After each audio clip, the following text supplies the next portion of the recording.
बच्चों आज जो है बाइनोमियल थ्योरम का एनसीईआरटी का क्वेश्चन नंबर 8.2 है, वेरी इंपॉर्टेंट। और थोड़ा सा ये कैलकुलेशन बेस्ड क्वेश्चन भी है। इसमें काफी कॉन्सेप्ट भी आपको क्लियर हो जाएंगे, किस तरह से बाइनोमियल अप्लाई की जाती है। और कई लोगों को कोफिशिएंट निकालने का मेथड नहीं मालूम, वो भी पता लग जाएगा। ठीक है, क्वेश्चन में रीड कर रहा हूं। क्वेश्चन गिवन है, क्वेश्चन नंबर 10 है। ये क्वेश्चन नंबर 10 देख लो। क्वेश्चन नंबर 10 एक्सरसाइज 8.2 का है। ठीक है, मैं यही पढ़ रहा हूं। The coefficient of the r minus 1th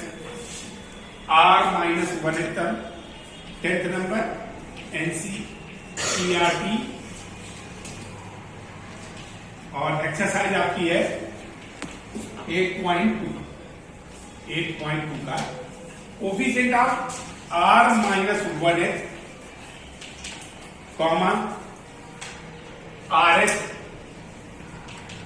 comma R plus 1th, ये कोफिशिएंट बोले गए हैं। किसके एक्सपेंशन में बोले गए? एक्सपेंशन है x plus 1 in the expansion of x plus 1 to the power n R जो कोफिशिएंट है वो दिए है। इसका कोफिशिएंट जो दिया गया है वो दिया गया है आपका 1, इसका दिया गया है 3 और इसका दिया गया है 5। और ये रेशियो गिवन है, ये रेशियो ये है क्वेश्चन। अब इसके बाद इसमें आपको देखना है क्या वो करना का बेसिक वही है। बाइनोमियल थ्योरम का जो एक्सपेंशन है वो तरीका वही है। सबसे पहले आप इसको टीआर करते हो, TR प्लस 1th टर्म निकालते हो तो फार्मूला था NCR। और आगे वाला टर्म जो होता है, सपोज करो एक्सपेंशन हम जिसे बताने जा रहे हैं वो इसके एक्सपेंशन में TR टर्म बता रहे हैं, A plus B to the power N के टर्म में हम एक्सपेंशन बता रहे हैं। फार्मूला जनरल फार्मूला, जो जनरल फार्मूला होता है, जनरल फार्मूला वो आपका होता है NCR, A to the power N और B to the power G, ये N माइनस R और B to the power R, ये फार्मूला। अब हम इसी के एक्सप्रेशन के हिसाब से आपको इसमें चेक करेंगे कैसे। सबसे पहले जो देखो, पहले फिर लास्ट टर्म देखो R प्लस 1, ये R प्लस 1 टर्म ही लिखा, लेकिन एक्सपेंशन किसमें दिया हुआ? एक्सपेंशन करा रहा है इसका, यानी कि अगर हम इस जगह पर a प्लस बी के पास लिख दे x plus 1 to the power nx, तो अब आप मुझे देखो a की जगह आएगा x, b की जगह आएगा 1। आप ये वैल्यू जनरल फार्मूला में पुट अप, तो ये लास्ट में भी निकाला TR प्लस 1x बराबर NCR R और a टू दी पावर की जगह x टू दी पावर आपका a x की जगह लिखा हो x to the power n minus r और b आपका 1, यानी आपके पास जो बचा है वो क्या है?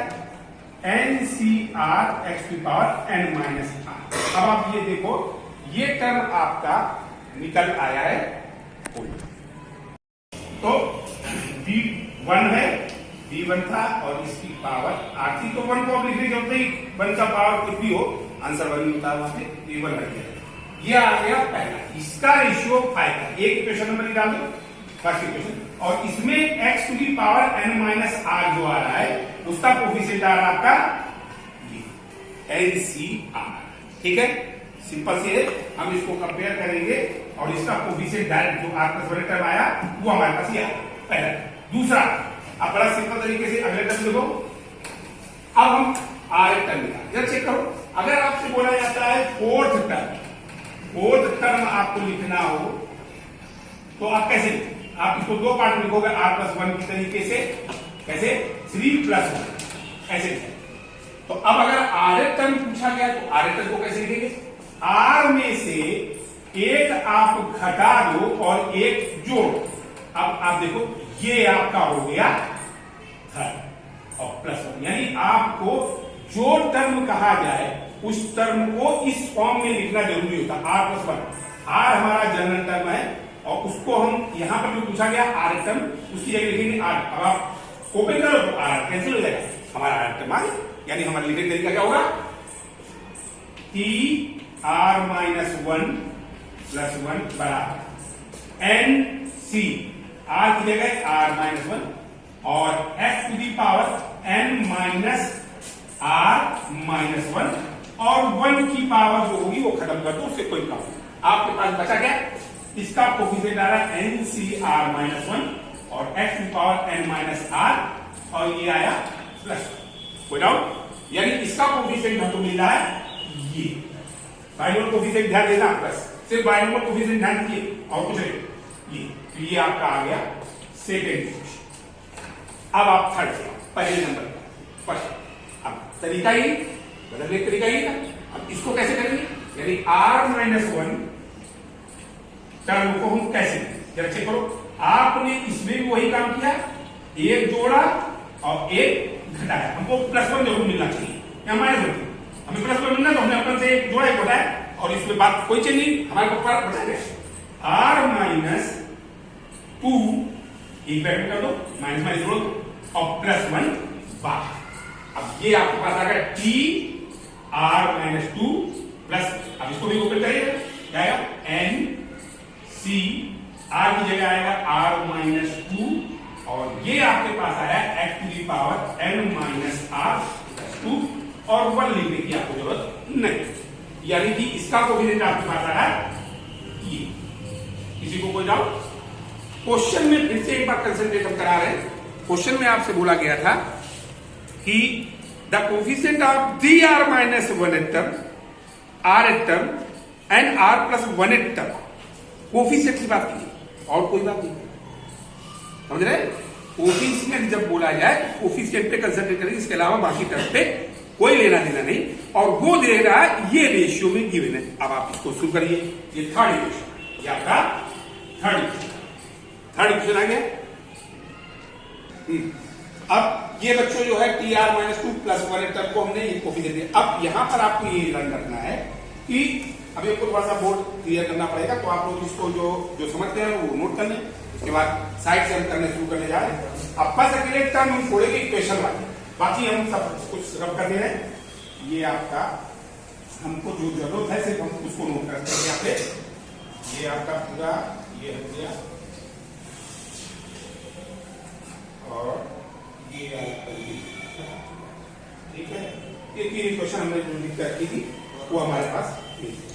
अब आप यहां देख रहे हैं, हम जो है थर्ड ये था रेशियो जैसे देखो 1:3, इसी के नीचे जो टर्म निकाले वो वैसे नोट कर दो, क्या है जो थर्ड हमारा यानी कि थर्ड में सबसे पहले निकाला था ये, तो ये है एन सी आर, इसका कोफिशिएंट एन सी आर और इसका कोफिशिएंट सेकंड नंबर ये क्या है, ये आया हमारा एन सी आर माइनस 1 ये है, और जो फर्स्ट निकाला था वो थर्ड पे निकाला था वो आएगा एन सी आर माइनस, और इनके रेशियो दिए गए, आप रेशियो पे आ जाओ सीधे सीधे, आप कैसे लिखोगे 1 इसको एन पहला term upon second term N C R minus 2 upon N C R minus 1 बराबर 1/2, एक इक्वेशन बराबर 1/, ये ऊपर लिखा तो ये ऊपर आएगा 1, ये नीचे लिखा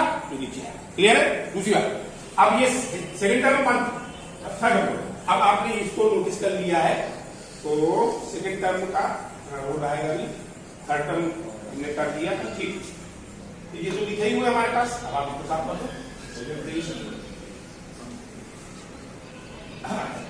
अगला इक्वेशन जो बात करेगा करके वो आएगा, एक तो ये आया रिलेशन आपका, अब दूसरा रिलेशन जब करेंगे तो 3/5 यानी कि N C R minus 1 upon N C R बराबर 3/, यहां तक बच्चों समझ आ गया, ये आया हमने डिवाइड करके दूसरा इक्वेशन निकाल दिया। अब आप यहां देखो, इसको ओपन करने से पहले हम चेक करें कैसे कट करते हैं, जैसे करना है किस तरह से हम कट करेंगे। पहले कम फैक्टोरियल, इसको ओपन कर रहा है factorial N upon factorial N minus R, और ब्रैकेट खुला है तो माइनस में ये सबट्रैक्ट हो जाएगा, यानी कि फार्मूला जो आपका एनसीआर का वो factorial N upon factorial N minus R होता है, इंटू फैक्टोरियल आर, इसी फार्मूले का यूज किया, ठीक है। तो ये क्या है, factorial N minus R plus 2 और होल अपन टी अभी और रह गया है फैक्टोरियल आर माइनस 2 और आपके पास नीचे आ जाओ factorial N upon factorial N minus R plus 1 into factorial R minus is equal to 1 upon. अब यहां तक करना डायरेक्ट, ज्यादा थोड़ा समय कम होता है, समझ लो ये फैक्टोरियल कैंसिल, ये ऊपर चला जाएगा। अब इसको ऊपर जाने के बाद हम इसको कैलकुलेशन दिखा रहे हैं आपको, ये ऊपर चला गया तो आपके पास बचा क्या, ये पूरा डबल सी आप बना दो, ऊपर जाएगा यहां बना दिया था और ये नीचे आ जाएगा, यानी ये वन यहां पर। तो आप कैसे करोगे, ये ऊपर आ गया factorial N minus R plus 1 into factorial R minus 1 upon नीचे आपको क्वेश्चन है factorial N minus R plus 2 into factorial R minus. अब यहां पर देखो बच्चों, इस जगह पर आपको एक खास बात याद रखनी, इसको कट करने का तरीका क्या बता दें, जरा चेक करो। हमने कल बताया था इधर जैसे फैक्टोरियल 5, तो आप इसको लिखते हो 1 इंटू 2 इंटू 3 इंटू 4 इंटू 5।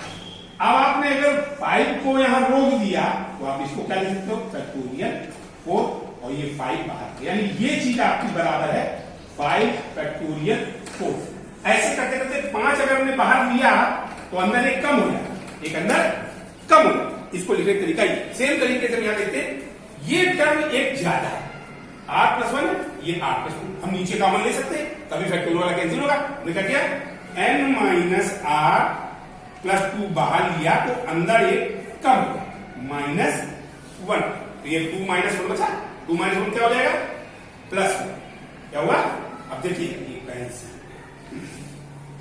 कोई डाउट। अब यहां पे ये r माइनस 1 है और ये r माइनस 2 है, कॉमन किसमें लिया जा सकता है, इसमें लेंगे तो एक माइनस करेंगे तो ये माइनस 3 हो जाएगा, तो ऑब्वियसली r माइनस 1 कॉमन ले सकते हैं, r माइनस 1 ऊपर कॉमन, तो ऊपर क्या बचा फैक्टोरियल अंदर माइनस। अब आप देखो r माइनस 2 r, अब ये क्वेश्चन कैसे, आपके पास एक इक्वेशन कैसे बनती, r minus 1 upon n minus r plus 2, r minus 1 upon n minus r plus 2 is equal to 1 upon. अब आप क्रॉस मल्टीप्लाई करके इसको एक इक्वेशन को कन्वर्ट कर लीजिए, 3r minus 3 is equal to n minus r plus 2 और सबको एक तरफ कर, n और r को एक तरफ शिफ्ट कर दो तो ये नंबर इधर आ जाए, तो minus 1 is equal to n minus r और ये 3r उधर गया माइनस 3r, तो आपके पास बचा minus 1 is equal to n minus 4r। Minus चाहो तो कैंसिल कर सकते हो, नहीं चाहो मत करो। ये इक्वेशन नंबर ए, पहले से हमने ये इक्वेशन नंबर ए निकाला। अब आते हैं second part, calculation based question है, सेकंड पार्ट पे देखते हैं। ये आप नोट कर सकते हैं, इसके बाद हम नेक्स्ट टॉपिक समझाने जा रहे हैं। हाँ, तो ये क्वेश्चन, इसमें ये क्वेश्चन आपके पास आ गई तो इसी क्वेश्चन को आप नोटिस कर लो, क्योंकि बाकी हमको इरेज करना पड़ेगा बेटा। ये क्वेश्चन नंबर ए है आपकी, ये आप इरेज करके बाकी सब हटाए हैं, जिसकी जरूरत हम उसी को यूज करेंगे। उसके बाद आपको नेक्स्ट इसका कैलकुलेशन दिखाया जा रहा है, वो देखो इक्वेशन में लिखी रहेगी वो हमारे पास, उसको हम लिखे रहेंगे। इसमें ये थोड़ा सा कैलकुलेशन बच्चों, 2 इधर आएगा तो ये -3 और माइनस 5, माइनस का 5, ये क्वेश्चन है, -5 is equal to n minus 4।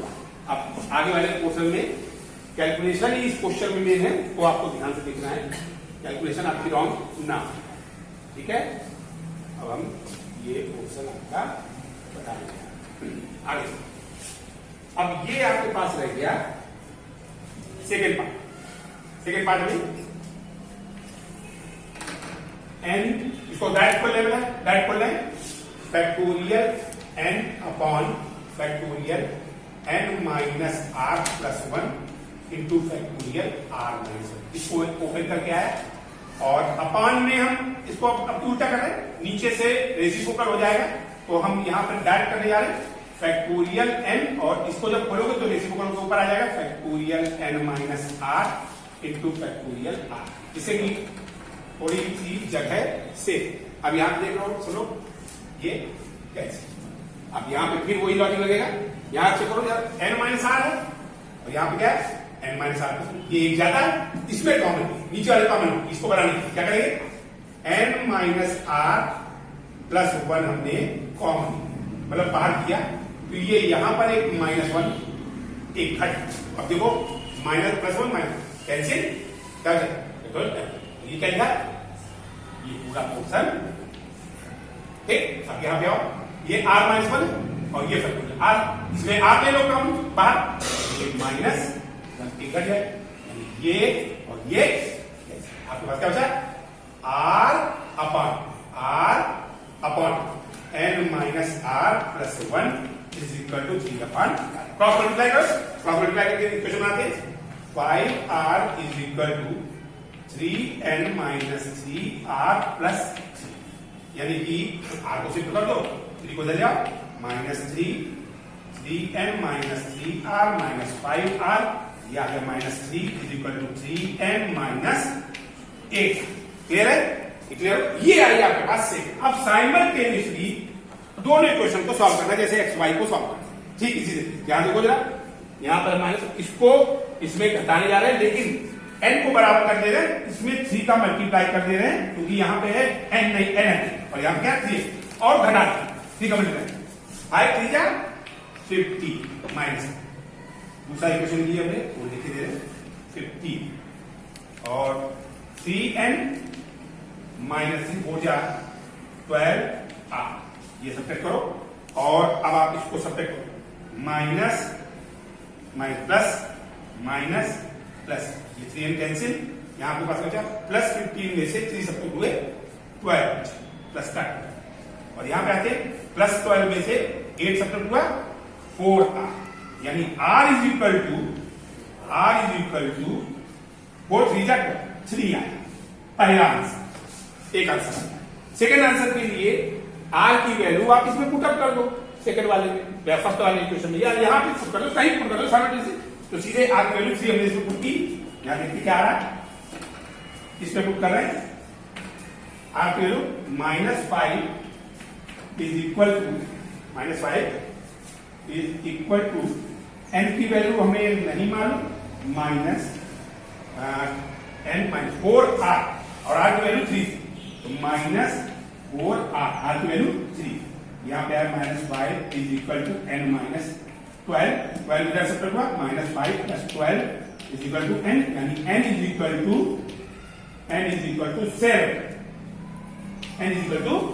7, और ये आपका full and final answer n और r के। क्लियर है, ये क्वेश्चन जो है कैलकुलेशन बेस्ड है, और तरीका जो कैसे कैंसिल किया था फैक्टर को, मैंने फैक्टोरियल से किस तरह से कैंसिल किया था, इसमें सबसे इंपॉर्टेंट बात है इन नंबर्स को, मतलब फैक्टोरियल के अंदर वाले नंबर्स को काटना। अगर ये आप नहीं कर पाएंगे तो क्वेश्चन सॉल्व नहीं हो पाएगा। इस मैथड को आप अच्छे से समझ लो, बाकी क्वेश्चन आपके लिए इजी है। ठीक है बच्चों।